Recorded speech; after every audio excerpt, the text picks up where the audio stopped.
నాని ఇటు. హాయ్ అండి. Congrats sir, trailer చాలా బాగుంది, కమర్షియల్గా చాలా బాగుంది. Thank you. హీరోయిన్తో సెకండ్ మూవీ, ప్రొడ్యూసర్తో సెకండ్ మూవీ, డైరెక్టర్తో సెకండ్ మూవీ.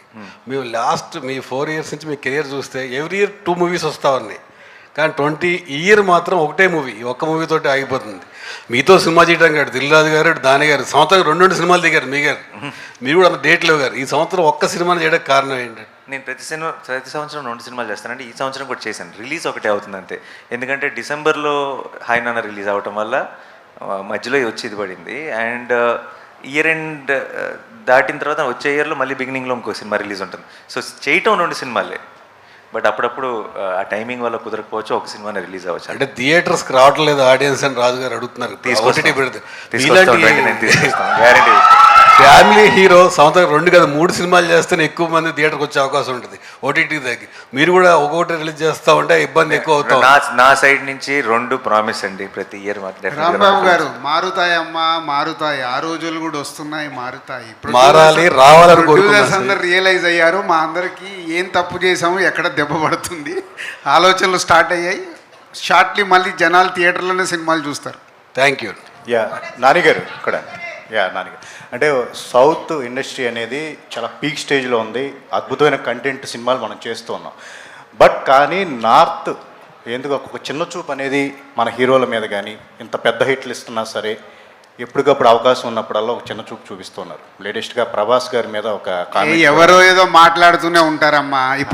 ఇప్పుడు ఎలా ఉంటుంది, నువ్వే చెప్తున్నావు సౌత్ టాప్లో ఉందని. ఉందిగా, ప్రపంచం అంతా తెలుసు. అది ఎవరో ఒకరన్నా దానికి మనం ఎందుకు ఆలోచించాలి? నో, ఇన్ఫ్యాక్ట్ నాకు తెలిసి మీరు చెప్తున్న వ్యక్తికి లైఫ్లో బిగ్గెస్ట్ పబ్లిసిటీ ఐ థింక్ నాకు ఇప్పుడే జరిగింది అనుకుంటా. దానికి మీరు unnecessary your glorifying and unimportant matter కాబట్టి దానికి నేనే నిదర్శనం. నా మీద రాళ్ళు పడుతుంటాయి. ఎందుకు పడతాయి?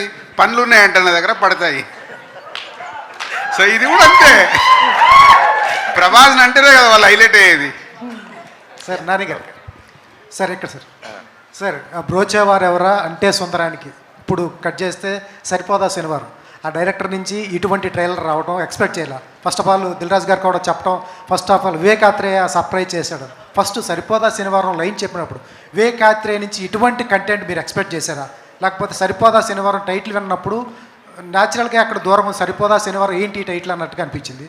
ఫస్ట్ ఆఫ్ ఆల్ ఆ వివేకాత్రేయ నుంచి అటువంటి కంటెంట్ నాకు ఒక నమ్మకం ఉందండి. ఐ థింక్ మనకి సరైన ఫిల్ము, లేదంటే మనం ఆ ట్రై చేసేంతవరకు అసలు మన స్ట్రెంత్ ఏంటో మనకి ఎప్పటికీ తెలియదు. నేను కనుక మీరు పిల్ల జమీందారులో భలే భలే మగాడిలో నాని బాగా నవ్వించాడు అని మీరు అనటం వల్ల నేను జెర్సీ ట్రై చేయకపోయి ఉంటే, జెర్సీలో నాని బాగా ఏడిపించాడు అని మీరు అనటం వల్ల నేను మంచి ఇమోషనల్ ఫిల్మ్స్ నాని బాగా చేస్తున్నాడు, నేను దసరా ట్రై చేయకపోయి ఉంటే. So I feel our best comes out when we try out things.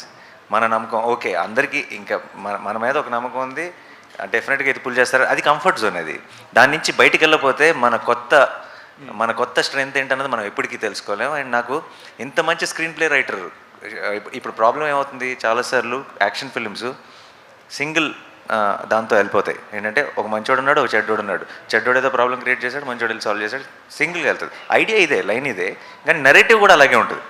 నరేషన్లో layers ఉండవు. నేను వివేక్ దగ్గర ఫస్ట్ నుంచి నేను చూసిన ఒక గ్రేటెస్ట్ క్వాలిటీ ఏంటంటే నరేషన్లో బోల్డెన్ లేయర్స్ ఉంటాయి. చాలా అన్ని ఆర్కులు కంప్లీట్గా క్లోజ్ అవుతాయి. చాలా అందమైన రైటింగ్ ఉంటుంది.